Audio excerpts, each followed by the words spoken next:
نحمده ونستعينه ونستغفره ونعوذ بالله من شرور أنفسنا ومن سيئات أعمالنا من يهده الله فلا مضل له ومن يضلله فلا هادي له ونشهد أن لا إله إلا الله وحده لا شريك له ونشهد أن سيدنا وسندنا وحبيبنا وحبيب قلوبنا ومولانا محمدا عبده ورسوله أما بعد فقد قال الله تعالى في كلامه المجيد والفرقان الحميد أعوذ بالله من الشيطان الرجيم بسم الله الرحمن الرحيم يا أيها الذين آمنوا اتقوا الله حق تقاته ولا تموتن إلا وأنتم مسلمون قال النبي صلى الله عليه وسلم من أحب سنتي فقد أحبني ومن أحبني كان معي في الجنة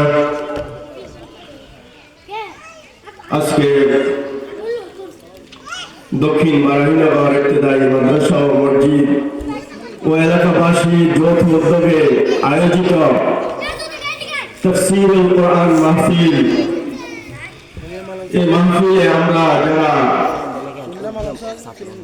এসে উপস্থিত হতে পেরেছি আমরা সকলেই আল্লাহ তাআলার কাছে শুকর আদায় করি আলহামদুলিল্লাহ। আজকে এই মাহফিল দ্বীনি মাজমা, যেখানে যে প্যান্ডেলের চতুর্দিকে রহমতের ফেরেশতারা বেষ্টন করে আছে, মাহফিল যেখানে আজকে আল্লাহ তাআলার কালাম থেকে এবং রাসূলের হাদিস থেকে কথাবার্তা বলা হবে। আমরা যারা এখনো এদিক সেদিক ঘোরাফেরা করতেছি, আমরা মাহফিলের প্যান্ডেলে এসে বসে যাই। হয়তোবা আজকের মাহফিল আমার জন্য শেষ মাহফিলও হতে পারে, তাই আমরা মাহফিলকে গুরুত্ব দিয়ে আজমাতের সহিত আমরা মাহফিলে এসে বসে যাই। আমরা হয়তোবা অনেকে মনে করব যে মাইকের আওয়াজ তো শোনা যায়, ঘরে বসেও তো মাহফিল শোনা যাবে, কষ্ট করে মাহফিলের প্যান্ডেলে যাওয়ার কি দরকার। তাদের উদ্দেশ্য বলবো, মাহফিলের প্যান্ডেলে, এই প্যান্ডেলের চতুর্পাশেই রহমতের ফেরেশতারা বেষ্টন করে থাকবে, তার বাহিরে নয়। তাই ফেরেশতাদের বেষ্টনীর ভিতরে আমরা যারা প্রবেশ করব, হয়তোবা আমার জন্য এটাই শেষ আমল হইতে পারে, আখিরাতের জান্নাতের জরিয়া হইতে পারে। তাই মাহফিলকে গুরুত্ব দিয়ে আমরা এসে বসে যাই। আমি কোরআন মাজিদ থেকে একটি আয়াত পেশ করেছি এবং রাসূলুল্লাহ সাল্লাল্লাহু আলাইহি ওয়াসাল্লামের অসংখ্য হাদিস থেকে আমি ছোট্ট একটা হাদিস বলেছি। যদি আল্লাহ পাক আমাকে তৌফিক দান করেন তাহলে আমি এর থেকে সামান্য কিছু কথা বলে বিদায় নিব ইনশাআল্লাহ। আল্লাহ তাআলা কোরআন মাজিদের মধ্যে ইরশাদ ফরমান, ইয়া আইয়ুহাল্লাযীনা আমানুত্তাকুল্লাহ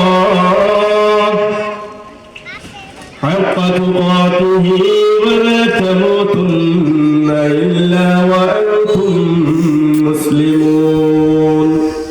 আল্লাহ তাআলা কোরআন মাজিদের মধ্যে ইরশাদ ফরমান, ইয়া আইয়ুহাল্লাযীনা আমানু, হে ঈমানদার বান্দা বান্দীগণ, ইয়া আইয়ুহাল্লাযীনা আমানুত্তাকুল্লাহ, তোমরা তোমাদের প্রভুকে ভয় করো, তোমরা তোমাদের সৃষ্টিকর্তাকে ভয় করো। আল্লাহ তাআলা কোরআন মাজিদের মধ্যে ঈমানদার মুত্তাকি বান্দাদেরকে বলতেছেন তোমরা তোমাদের আল্লাহকে ভয় করো।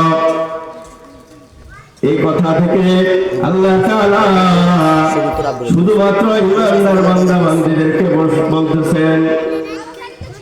কাফের বেঈমান অমুসলিম যারা আছে তাদেরকে এই আয়াত থেকে আল্লাহ তাআলা বাদ দিয়ে শুধুমাত্র ঈমানদারকে বলতেছেন, হে ঈমানদার বান্দা বান্দীগণ, তোমরা তোমাদের আল্লাহকে ভয় করো। কেমন ভয়? এমন ভয় করতে হবে যে ভয় করলে আল্লাহ তাআলা তোমাদের উপর রাজি খুশি হবেন। ইয়া আইয়ুহাল্লাযীনা আমানুত্তাকুল্লাহ, তোমরা মুত্তাকি হও। মুত্তাকি হইতে হলে কি লাগবে? একজন মানুষ মুত্তাকি হতে হলে তার জন্য অনেকগুলা কাজ করতে হবে। যে কাজগুলো আল্লাহ তাআলা আদেশ করেছেন সেই কাজগুলো সে পালন করতে হবে, আর যে কাজগুলো আল্লাহ তাআলা নিষেধ করেছেন সেই কাজগুলো তাকে বর্জন করতে হবে। যে ব্যক্তি আল্লাহ তাআলার আদেশগুলো পালন করবে সে হবে মুত্তাকি, আর যে ব্যক্তি আল্লাহ তাআলার নিষেধগুলোকে বর্জন করবে সে হবে মুত্তাকি। আল্লাহ তাআলা কি আদেশ করেছেন? আল্লাহ তাআলা বলেছেন যে তোমরা নামাজ আদায় করো, তোমরা হজ করো, তোমরা যাকাত আদায় করো, তোমরা পর্দা করো, তোমরা কোরআন অনুযায়ী চলো, তাহলে তোমরা হবে মুত্তাকি। আর যেগুলো আল্লাহ তাআলা নিষেধ করেছেন সেগুলোকে বর্জন করতে হবে। হারাম খেও না, আল্লাহ তাআলা বলেছেন হারাম খেও না, তোমরা বেপরদা চলো না। যদি তোমরা বেপরদা চলো তাহলে তোমরা কখনোই মুত্তাকি হইতে পারবে না। আল্লাহ তাআলার আদেশগুলো যতক্ষণ পর্যন্ত আমরা মেনে চলতে না পারবো ততক্ষণ পর্যন্ত আমরা মুত্তাকি হইতে পারবো না। এবং শুধু আল্লাহ তাআলা যেগুলো আদেশ করেছেন সেগুলো মানলে চলবে না। যেগুলো থেকে আল্লাহ তাআলা আমাদেরকে নিষেধ করেছেন আমরা সেগুলো পালন করতে হবে। যেগুলো আল্লাহ তাআলা নিষেধ করেছেন সেগুলো আমরা মানতে হবে। রাসূল সাল্লাল্লাহু আলাইহি ওয়াসাল্লাম যেগুলো থেকে আমাদেরকে নিষেধ করেছেন সেই নিষেধগুলো আমরা মানতে হবে।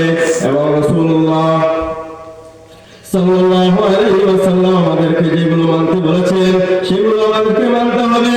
রাসূলুল্লাহ সাল্লাল্লাহু আলাইহি ওয়াসাল্লাম আমাদেরকে বলেছেন, হে আমার উম্মতেরা তোমরা দাঁড়িয়ে রাখো, তোমরা দাঁড়িয়ে রাখো, আমার আদেশ তোমরা দাঁড়িয়ে রাখো, তোমরা মুসলমান তোমরা দাঁড়িয়ে রাখো। আমরা আল্লাহ তাআলার রাসূলের আদেশগুলো আমরা দাঁড়িয়ে রাখার জন্য বলেছেন।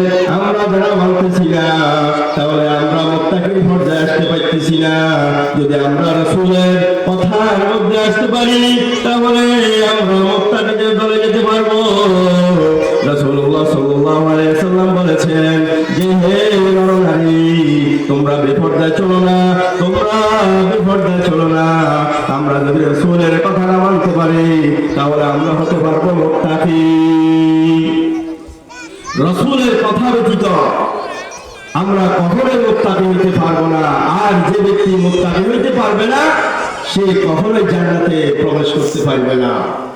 মুত্তাকি কাকে বলে? মুত্তাকি হইতে হলে আপনার সামনে মনে করেন হারাম পড়ে আছে, আপনি ইচ্ছে করলে খাইতে পারেন, হারামটা ধরতে পারেন, ইচ্ছে করলে আপনি উপভোগ করতে পারেন, কিন্তু এটা হারাম।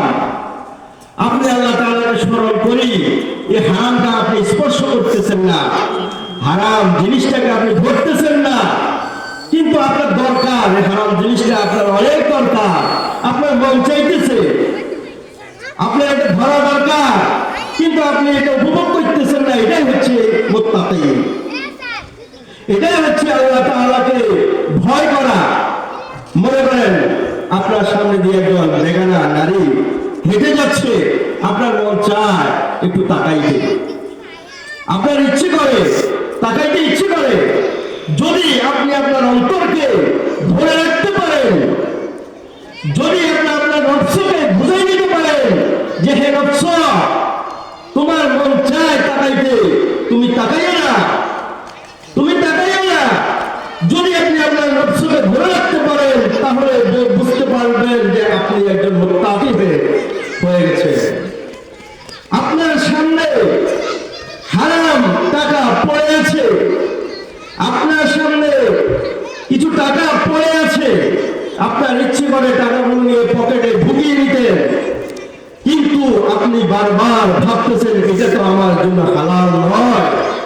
যদি আপনি মনে মনে এটা ভাবতে পারেন যে এটা আমার জন্য ধরা উচিত হবে না, তাহলে বলতে পারবেন, তাহলে ভাবতে পারবেন আপনি মুত্তাকি হয়েছে।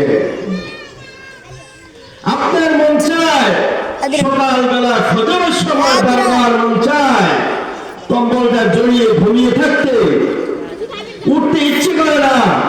যদি আপনি কম্বলকে লাথি মেরে ফেলে দিয়ে মসজিদে আসতে পারেন, তাহলে বুঝতে পারবেন যে আপনি মুত্তাকি হয়েছে। বুঝতে হবে আপনি, আপনার মধ্যে মুত্তাকির ভাব আছে। আর যদি কম্বল জড়িয়ে আপনি শুয়ে থাকেন, ঘুমিয়ে থাকেন, তাহলে আপনার আল্লাহ তাআলার আদেশ আপনার পালন হলো না। আল্লাহ তাআলার আদেশ যদি আপনি পালন করতে না পারেন, তাহলে পশ্চিমকালে আল্লাহ তাআলা যে আয়াতের মধ্যে বলেছেন, ইয়া আইয়ুহাল্লাযীনা আমানুত্তাকুল্লাহ, হে ইমানদার বান্দা বান্দীগণ, তোমরা আল্লাহকে ভয় করো, তোমরা তাকওয়া অর্জন করো। যদি আপনি সেটা ত্যাগ করতে না পারেন, তাহলে আপনার জন্য তাকওয়া অর্জন করা হলো না। আর যদি আপনি মুত্তাকি না হইতে পারেন, তাহলে আপনার জন্য জান্নাতে প্রবেশ করা সম্ভব হবে না।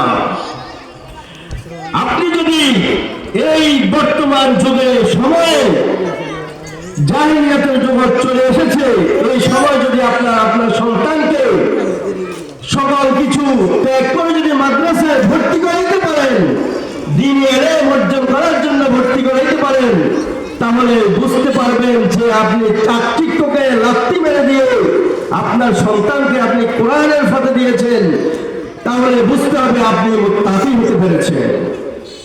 নয়তোবা আপনার জন্য অপেক্ষা করতেছে জাহান্নাম। ভাই, আমাদের বর্তমান দুনিয়ার সময় বেশি নয়, অল্প সময়। তাই আমরা এই দুনিয়ার সময়কে আমরা মূল্যবান মনে করে আমরা আল্লাহ তাআলার পথে আমাদের সময়গুলোকে কাটিয়ে দেব। হয়তোবা আমার মৃত্যু যখন তখন চলে আসতে পারে, আমরা সেই দিকে লক্ষ্য রেখে আমাদের সময়গুলোকে আমরা আল্লাহ এবং আল্লাহ রাসূলের পথে কাটিয়ে দেব ইনশাআল্লাহ। এই বলে আমি আমার সংক্ষিপ্ত কথা এখানে শেষ করলাম। ওয়া আখিরু দাওয়ানা আনিল হামদুলিল্লাহি রাব্বিল আলামিন।